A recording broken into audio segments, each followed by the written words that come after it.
এই ভিডিওটিতে আমরা অষ্টম শ্রেণীর কোষে দেখি 19-এর সমীকরণ গঠন ও সমাধানের যে চ্যাপ্টারটি রয়েছে তার 4 নম্বর অঙ্ক আলোচনা করব। এখানে 4 নম্বর অঙ্কে কি বলা রয়েছে দেখে নাও।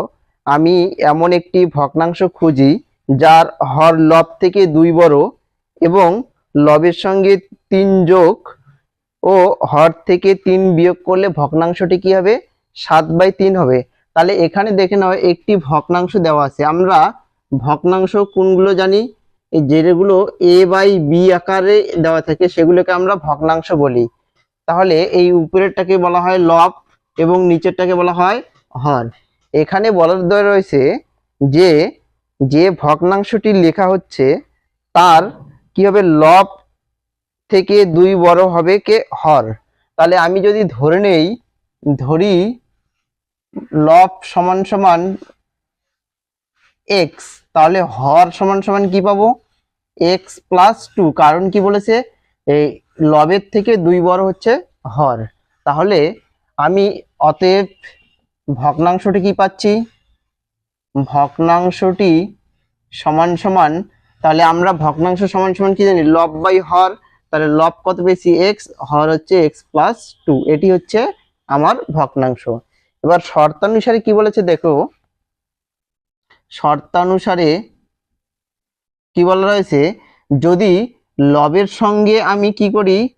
3 যোগ করি এবং হর যেটা রয়েছে x + 2, এখান থেকে যদি 3 বিয়োগ করি তাহলে যে ভগ্নাংশটি পাবো সেটি বলেছে কি 7/3 এর সঙ্গে সমান হবে। তার মানে 7/3 এর সঙ্গে সমান। এখান থেকে আমরা সমাধান করে কি ক্যালকুলেশন করে আমরা কি বার করব? x এর যে মান সেটাকে আমাকে বার করতে হবে। তাহলে আমি যদি এখানে হরটাকে যোগ বিয়োগ করি তাহলে কি পাচ্ছি দেখে নাও, x - 1। ঠিক একইভাবে 7/3। তাহলে এটাকে কি কোনাকুনি গুণ করতে হবে। তাহলে কোনাকুনি যদি গুণ করি, এই কর্ণ বরাবর গুণ করছি, তাহলে কি পাবো? 7x - 7 = 3x + 9। বা আমাকে x এর মান বার করতে হবে, তাহলে x গুলোকে কি বাঁ দিকে করতে হবে। তার মানে এই 3xটা যদি এই পাশে চলে আসে তার মানে কি 7x - 3x, ঠিক এদিকে +9 ছিল, -7 এদিকে গেলে +7। তাহলে এখান থেকে আমরা কি পাচ্ছি? 7x থেকে 3x যদি বাদ দেই 4x = 9 এর সাথে 16, বা x সমান সমান তাহলে কি পাবো? 16/4। তার মানে কত পাচ্ছি? x এর মান 4। তাহলে x এর মান যদি পেয়ে যাই তার মানে ভগ্নাংশটা কি ধরেছিলাম? x/x + 2।